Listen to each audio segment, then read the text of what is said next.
Well, in a move that should send a shiver down the spine of any free speech advocate, the online paying service PayPal has suspended 3 accounts of Toby Young's Free Speech Union and his website, The Daily Skeptic. Great read, by the way, The Daily Skeptic. So, what dreadful crime did these organisations commit to justify having their accounts, their livelihood, being suspended? Well, they dared to question COVID orthodoxy. Like us here on Outsiders, they were one of the few groups who seriously scrutinised the wisdom of lockdowns, and Toby Young pushed back on the overzealous health bureaucrats.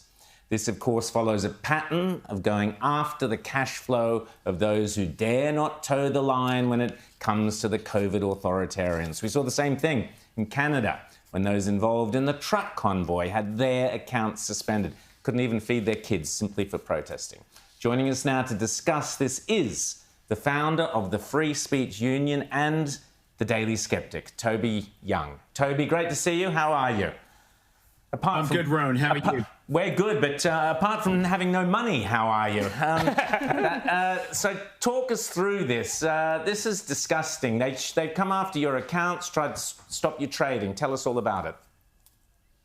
So, about 10 days ago, Rowan, I got a notification from PayPal telling me that my personal PayPal account was being closed.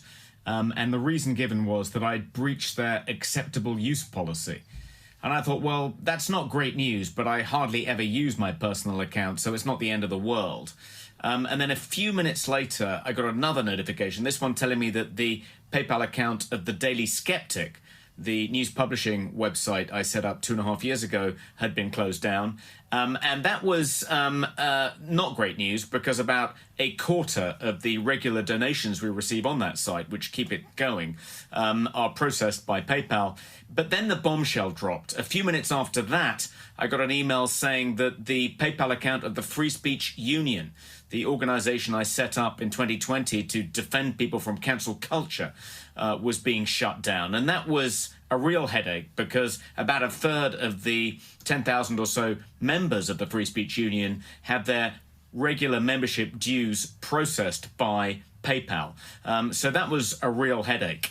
And in every case, the reason given was we'd breached their acceptable use policy. No more detail given than that. And when I talked to customer service agents, they wouldn't tell me exactly what I'd done wrong. I wrote to the CEO of PayPal UK, didn't get a reply. Wrote to the corporate affairs departments of PayPal UK and PayPal US, still haven't heard anything from them. I don't know what I've done wrong. I was essentially accused, found guilty, sentenced, and jailed by PayPal, all in one fell swoop. And I suspect the reason, Rowan, is because they just disapprove of my politics. And, you know, big tech deplatforming people because they disapprove of their politics is nothing new.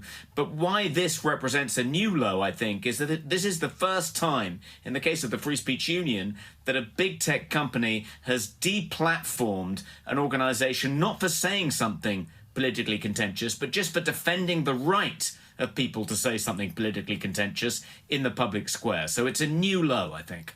And Toby, it's not like you're some crazy fringe character. You were once, well, you are an editor of The Spectator, as well as The Daily Skeptic.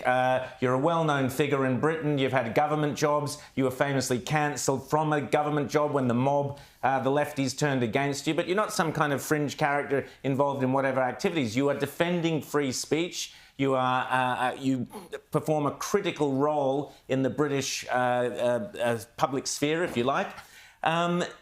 Coming after you, what can you do? Do you just have to simply find another form of conducting your transactions? How can you fight back? Well, it isn't going to destroy the Daily Skeptic or the Free Speech Union, Rowan. We can refer those people that were processing their payments to another payment processor like Stripe. But I think what we're going to do, you know, it's possible, I suppose, that PayPal may, I mean, there's been a huge public backlash against this in the UK.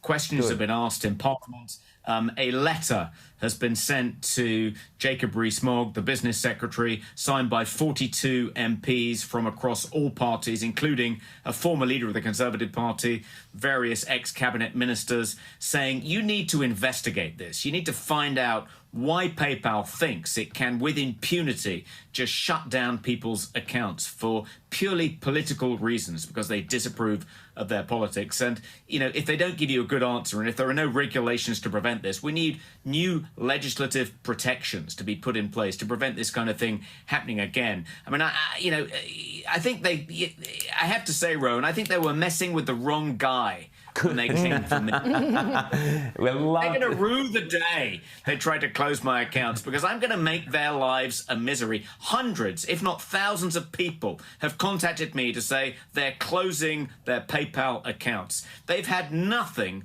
but unbelievably negative publicity since they did this across the UK media from all sides of the political spectrum. I wouldn't be surprised if legislation is now passed preventing financial services companies from discriminating against people on the basis of their political beliefs. My political beliefs should be a matter of complete indifference to PayPal. Where they get the nerve to cancel me because they disapprove of my perfectly lawful political views and my attempts to defend people's right to free speech. Where do they get the nerve? Why do they think they can do this with complete impunity? They're going to get a wake-up call, Rowan. They're going to regret the day they did this. Fantastic. Love hearing that. Toby, James. Well, but Toby, this is great. I'm thrilled that they picked on you because now they've got a real fight on their hands. And this is going to be one battle. But to me, I look at the whole scene of the battlefield here, and this is just one front of a much larger issue where, as far as I could tell, it seems like big tech is basically trying to create with the government, a kind of a privatized version of China's social credit scheme. And they use all sorts of terms like disinformation and online harm and words of these sorts of weaselly sorts of nature to create regulations, rules, and pushes to basically shut people up. We saw this with the White House and their attempt to have a disinformation czar to work with the big tech giants to shut people up essentially for saying things that we know now are all true, about COVID or whatever. But what can be other people, not just in the UK, but Australia, the United States, Canada, a lot of people watch this show on the internet. What can people be doing about this beyond this PayPal issue to let the governments of the world and their governments know that they won't stand for this? Yeah, I mean, you're absolutely right. It is part of a global trend to weaponize big tech and financial services as we move towards a cashless economy, to use those kinds of systems to suppress dissent of every kind. And we saw it in the case of Justin Trudeau shutting down the Freedom Convoy earlier this year. What can we do about it?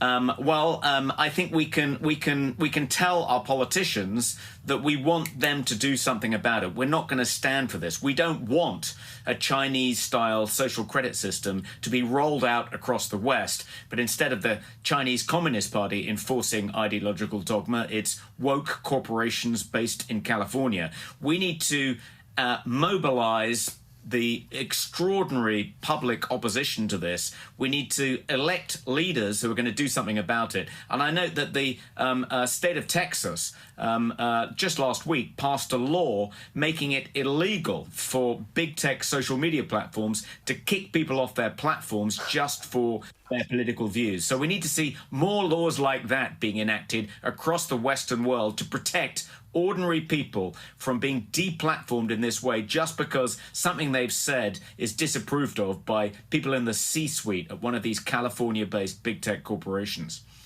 Toby, Daisy has a question. You have to settle the debate on outsiders. As head of the Free Speech Union, we are looking to you to answer the question. Daisy. It is a big question. Toby, as a free speech expert, which you are, can you settle the contention between myself and Rowan? Is flag burning a legitimate form of free speech?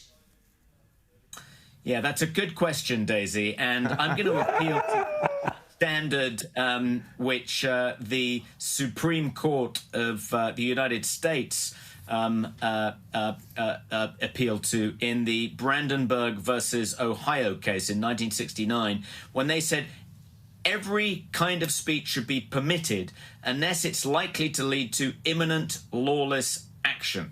So the question in this case is the burning of the flag of Australia likely to lead to imminent lawless action? How passionate are people's feelings about that flag?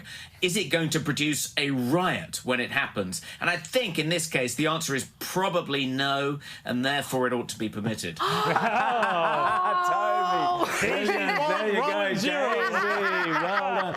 Toby Young, fantastic. I bow to your superior knowledge. Fantastic. That was great. Thank you so much, Toby. And keep up the fight. And people in Australia are behind you and will be following and applaud your actions in defending free speech for all of us, flag burners and non-flag burners alike. Toby Young, thanks so much. And I urge people to go to the Free Speech Union and the Daily Skeptic and put more money in there to show PayPal where they got it wrong. Thanks so much.